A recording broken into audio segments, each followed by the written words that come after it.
Terima kasih Anda masih bersama kami di Kompas Petang. Saudara, jelang debat perdana Pilgub Jakarta 6 Oktober mendatang, ketiga bakal calon gubernur angkat bicara. Bakal calon gubernur Pramono Anung bilang sudah biasa berdebat. Usai menemui pengurus Ormas Forum Betawi Rempuk di Jakarta atau di Cakung, Jakarta Timur, bakal calon gubernur nomor urut 3 Pramono Anung mengatakan ia dan Rano Karno tidak punya persiapan khusus menghadapi debat. Kata Pram, tak perlu berlatih debat karena ia dan Rano sudah biasa berdebat. Menurut Pram, penjelasan yang kerap ia sampaikan ke publik akan menjadi program kerjanya.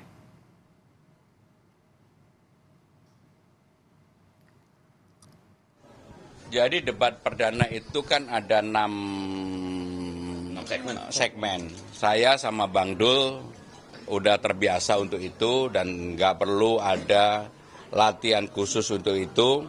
Maka kami tidak mempersiapkan diri secara khusus karena apa yang sudah saya sampaikan selama ini ke publik mengenai RT, RW, Jumantik, kemudian juga Posyandu, Balai Rakyat, itulah yang akan menjadi program kami, termasuk kemudian Jakarta Funding, kemudian juga pembukaan lapangan kerja, pendidikan, kesehatan, dan sebagainya. Jadi bukan hal yang baru ya. Jelang debat perdana Pilgub Jakarta 3 hari lagi, bakal calon gubernur Jakarta nomor urut 1 Ridwan Kamil mengaku sudah siap. RK bilang ia hanya perlu sedikit berlatih debat dengan durasi terbatas dan mengatasi demam panggung. Ditanya kesiapannya jika selama debat diserang oleh cagup lain, RK menyebut tak akan menyerang balik.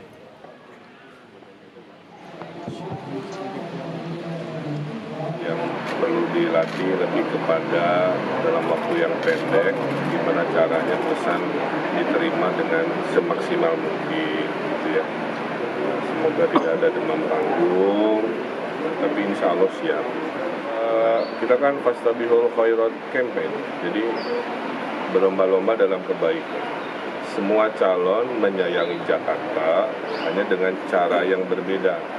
Saya tidak akan fokus mengkritik balik, saya hanya akan bekerja keras, meyakinkan bahwa solusi pasangan Ridho mayoritas sudah dikerjakan. Sementara itu, bakal calon gubernur Jakarta nomor urut 2 Dharma Pongrekun mengaku tidak ada persiapan khusus menghadapi debat perdana hari Minggu. Dharma bilang soal debat ia tak mengandalkan hafalan atau diajari orang lain, melainkan learning by doing. Menurut Dharma, cara membenahi Jakarta dengan melihat dari akar masalahnya.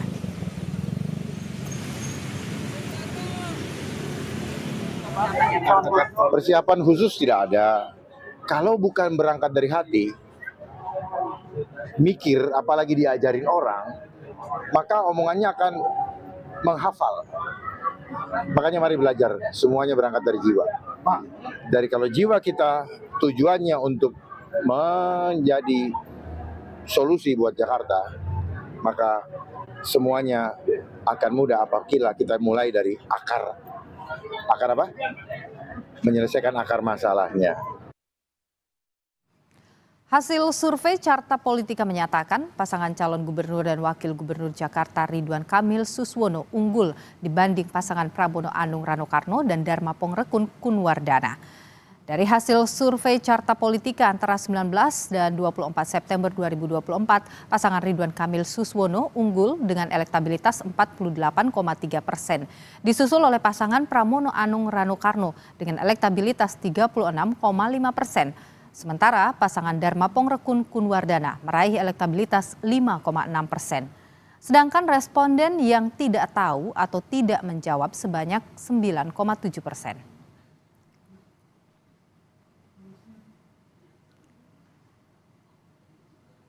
Carta Politika juga merekam tren elektabilitas ketiga paslon peserta Pilgub Jakarta berdasarkan hasil survei 3 lembaga survei yang dilakukan pada 3 periode berbeda. Untuk pasangan Ridwan Kamil Suswono, survei LSI 6 hingga 12 September 2024 mencatat elektabilitas 51,8%.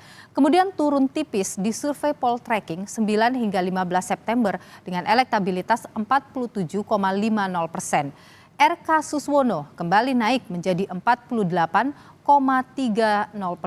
berdasarkan survei Carta Politika 19 hingga 24 September. Elektabilitas pasangan Pram Rano Karno menunjukkan tren peningkatan.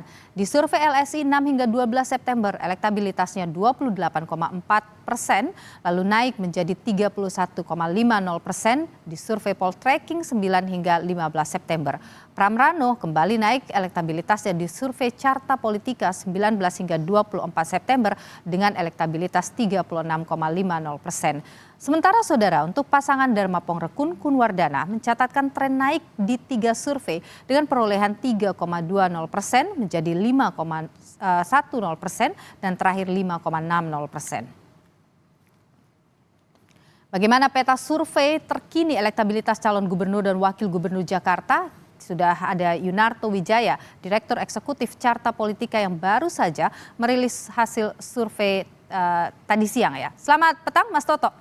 Selamat petang Mbak Nilu. Ya, Mas Toto, survei Anda, survei Carta Politika ini menempatkan RK Suswono di angka 48,3%, Pramono di 36,5%. Kalau kita lihat ini kan ada perbedaan, ya trennya ada yang turun, ada yang naik begitu. Ya, apa yang tergambar dari sini? Apakah ini menunjukkan angka ini masih akan terus kejar-kejaran sampai dengan November?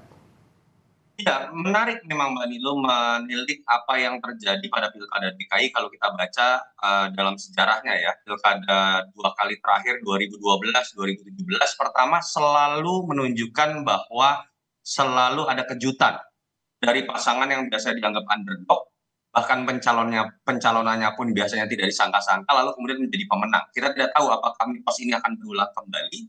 Yang kedua memang kita bisa melihat juga bahwa kecenderungan dari pemilih Jakarta untuk berubah-berubah itu sangat besar. Kenapa? Pemilih Jakarta sangat rasional. Didasarkan nanti akan mereka lihat bagaimana sosialisasi dari masing-masing kandidat yang baru berlangsung per 25 September kemarin. Debat pun memiliki pengaruh jauh lebih besar dibandingkan dengan daerah-daerah lain.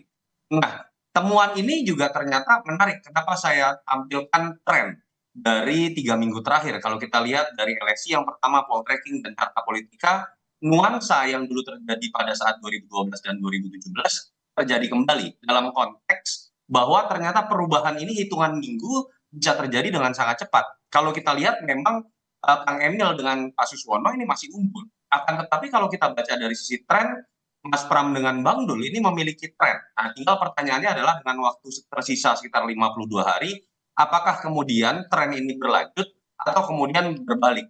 Dan juga Dharma Pongrekun dengan Kunwardana tidak disangka-sangka walaupun pada angka yang sangat kecil ikut mengalami proses kenaikan juga dari sekitar 3% menjadi 5%.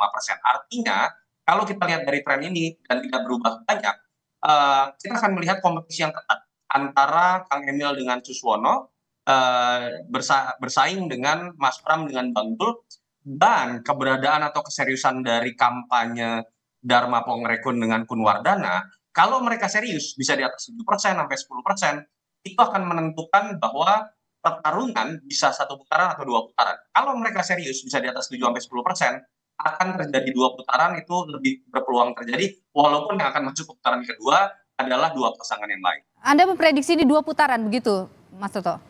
Tergantung tadi, kalau misalnya suara dari pasangan ketiga yang posisi paling bawah, dalam hal ini Dharma dengan Kunwardana mentok di angka sekitar 5%, saya lebih melihat peluang hidup mati, tanda kutip ya, siapa yang menang di antara pasangan Pram dan Dul dan RK Suswono, itu lebih mungkin terjadi 1 putaran. Tapi kalau elektabilitas dari Dharma dengan Kunwardana itu mungkin bisa di atas 7%, apalagi sampai 2 digit di atas 10%, kemungkinan 2 putaran lebih mungkin terjadi. Oke, angka fluktuatif ini setelah masuk ke masa kampanye, itu apa ya sih yang paling mempengaruhi, Mas Toto?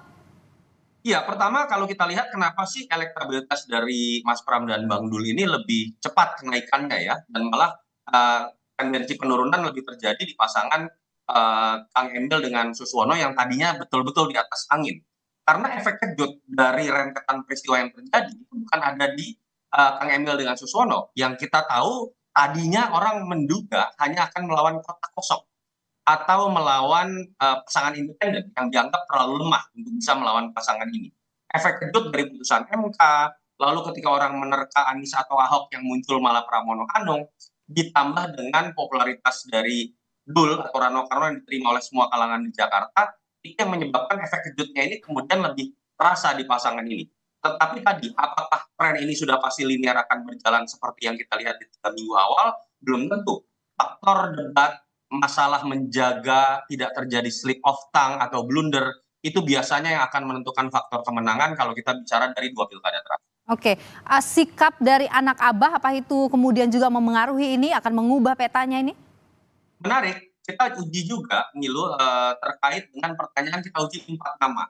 Ada Presiden Jokowi, ada Presiden terpilih Pak Prabowo, ada Ahok, ada Anies. Kita uji bagaimana pengaruh dari endorsement 4 tokoh tersebut. Yang menarik, endorsement dari Anies dengan Ahok itu lebih tinggi dibandingkan dengan pengaruh dari Jokowi dengan Pak Prabowo.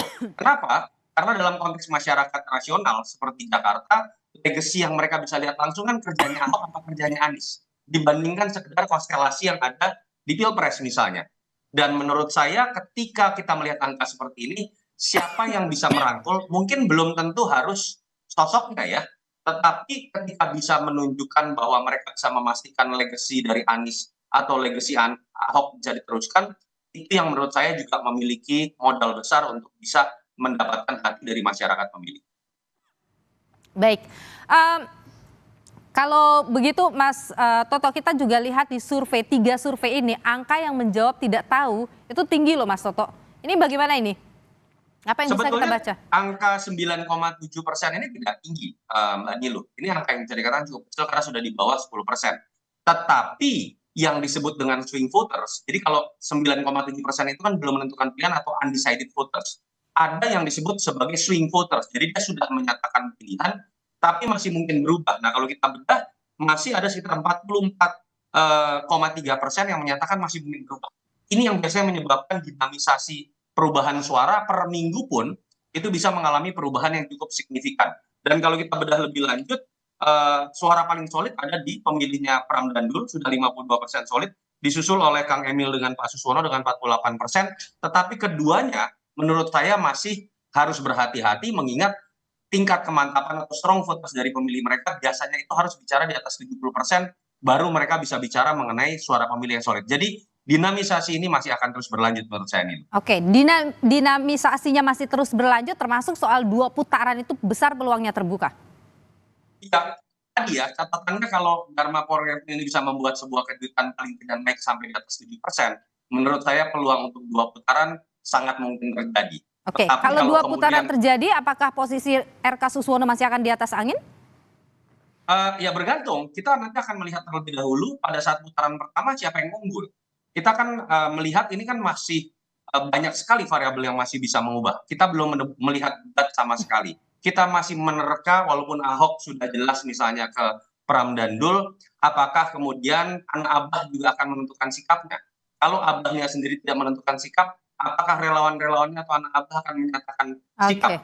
Itu yang menurut saya juga masih akan bisa menjadi faktor besar mempengaruhi suara dalam beberapa waktu terakhir. Baik, terima kasih analisa Anda, Direktur Eksekutif Carta Politika Yunarto Wijaya. Mas Toto, terima kasih.